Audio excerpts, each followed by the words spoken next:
काई राजा जी काहे कहत गृह लक्ष्मी बोलो।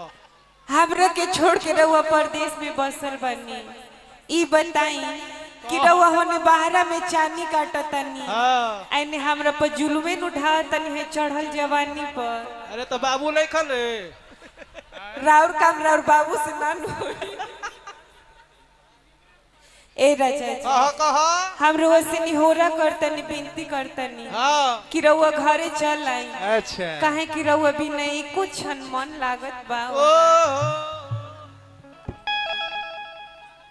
ए राजा जी जानते नहीं रहुआ बिना का होता जस जस पुरवैया के हवा बहतिया तस तस नागी नस्ते लहरे लागत। जाके कहे लपटा जला तले इहे ले ना जानते नहीं का होता हो जैसे जैसे हवा बहत तसाया के ढोड़ी हमरे ढोड़ी पर नागी नस फेटा बांध के बैठ जाता। तो छतिया ए राजा जी अभी जुदाई हमरे से बर्दाश्त नहीं हो। अरे तावते तो छतिया पर रहुआ जल्दी लगे आके अपना गोदी में सुता। अच्छा कहो तोहर सैया जी तोहरा के कुछ मान जा नहीं खन कर काहे दोसर सौतीन के चक्कर हुई। सोना के कदर सोना राजानी तोहरा के कामालू कि तू परख न पैला हमरा के अजबनी लो मासू कि हमारे हदीन मार्केट मियाज नाम करेला तू बदनाम करेला तू हमें बदनाम करेला तू छोड़ी गवना हरि में हरिया छोड़ी गवना हरि में हरिया पिया भैया गुलाब से हो छोड़ी गवना हरि में हरिया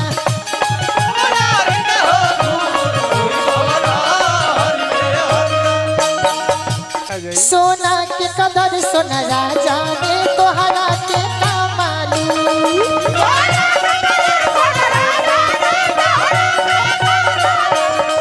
तू परख न पैला हमरा के आज बनला मासी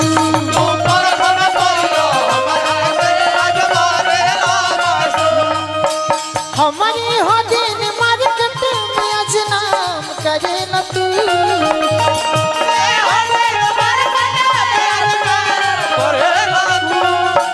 हमारी हो दिन मार्केट में आज नाम करे न तू बदनाम करेला तू हमें बदनाम करेला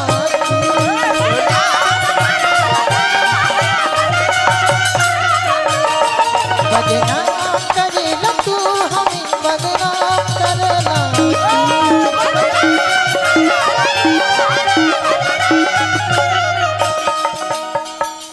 तुझसे बिछड़ के जिंदा है तुझसे बिछड़ के जिंदा है प्यार बहुत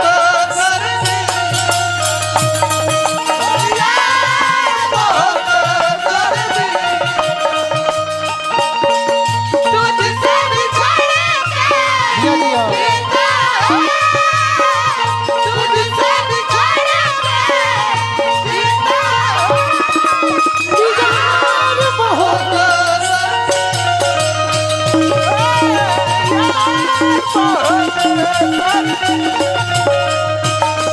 बदनाम करेला तू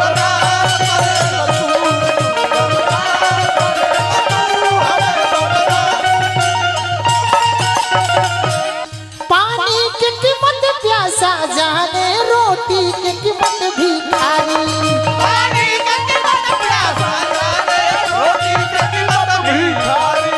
तू हमर मनमिया जनला नाही गइला ठोकर मारी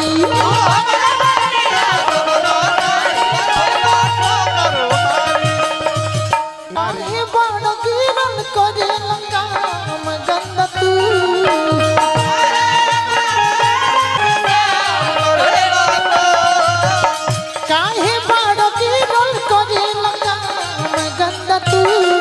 बदनाम करेला तू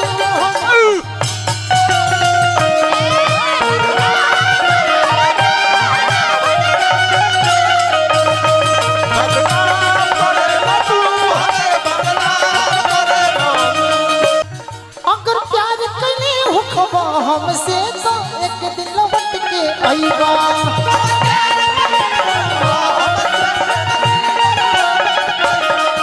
हम चढ़ल जवानी राजा जी अगिया ना लगइबा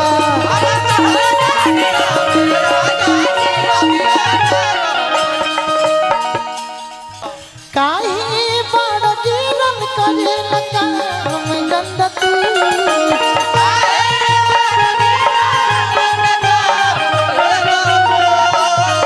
काहे बड़ गिरल करे लगा हम गंद तू बदनाम करे तू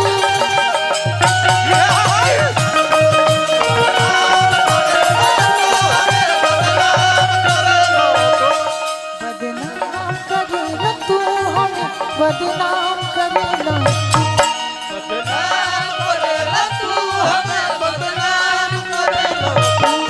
बदनाम करे तू हमें बदनाम करे